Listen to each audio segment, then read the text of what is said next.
Oi, eu sou o Luiz, bibliotecário, mestrando em Patrimônio e Cultura e fã de histórias sobrenaturais. E hoje a gente vai falar sobre soft power, mitologia e Japão.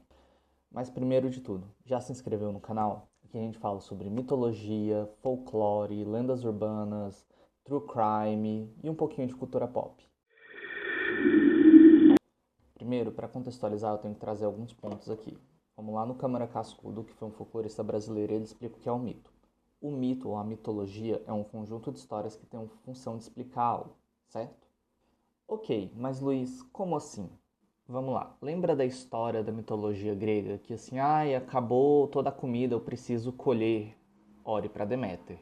Ai, eu tô com um crushzinho naquele menino e eu amo muito ele, mas ele não me ama. Ore para Afrodite.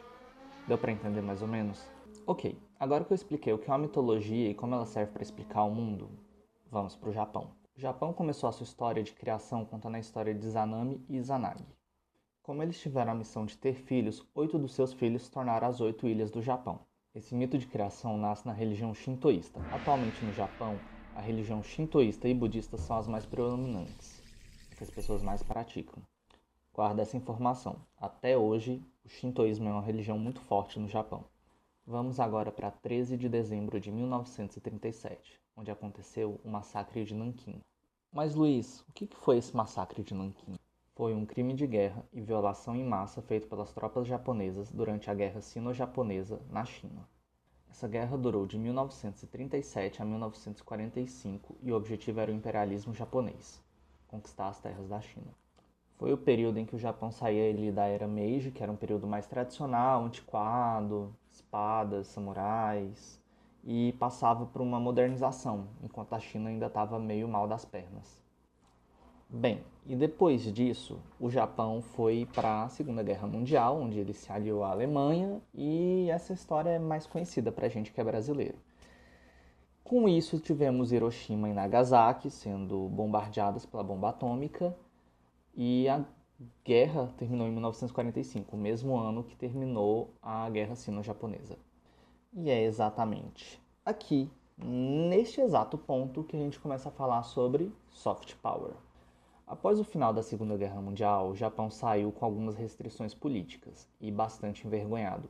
Lembra lá atrás que eu falei que o motivo da guerra sino-japonesa era por imperialismo e por classe? O imperialismo também trabalha ali com muito orgulho, né? O japonês ele era muito orgulhoso. E sair de uma Segunda Guerra totalmente arrebentado não foi nada orgulhoso. Mas agora, com a população sofrendo pós-guerra, o país totalmente arrebentado, precisando se reinventar, ele surge com Hello Kitty, o japonês é uma cultura totalmente educada e tecnologia.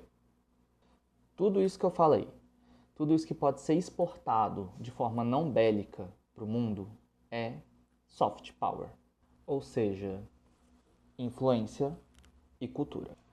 E foi uma estratégia excelente, porque quando você pensa em Japão, você não pensa em crimes de guerra, você pensa em Pokémon, sushi, viagens, cultura. Mas como este aqui é um canal de história de terror, vamos falar sobre yokais. Eu fiz essa volta toda só para te explicar por que você sabe o nome da Kyubi, mas um japonês em Kyoto não sabe quem é o Saci Pererê. Os yokais são lendas folclóricas japonesas, e assim como os mitos, eles nascem com a necessidade de explicar algo. Os yokais surgem em regiões rurais do Japão, e é ao contrário do mito, as lendas, os folclores, eles são mais simples, eles são fluidos, eles não têm toda uma mitologia por trás que nem um mito, ele não tem várias histórias que se agrupam. É uma história só, mas ela também pode se mudar conforme muda a região. A lenda dos yokais no Japão constantemente é relacionada à natureza, como por exemplo a lenda do Kappa, que é relacionada a rios, ou às vezes as lendas também são voltadas a templos, uma influência do budismo e do shintoísmo.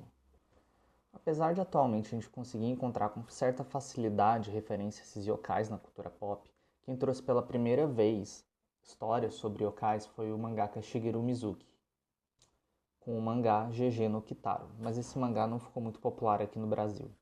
Eu mesmo ouvi falar sobre yokais a primeira vez com Inuyasha, o que denuncia um pouquinho a minha idade. Acho que a maioria das pessoas conhece yokai por Yokai Watch. Mas eu tenho uma pergunta para vocês. Vocês acham que o Brasil conseguiria investir em soft power através do folclore?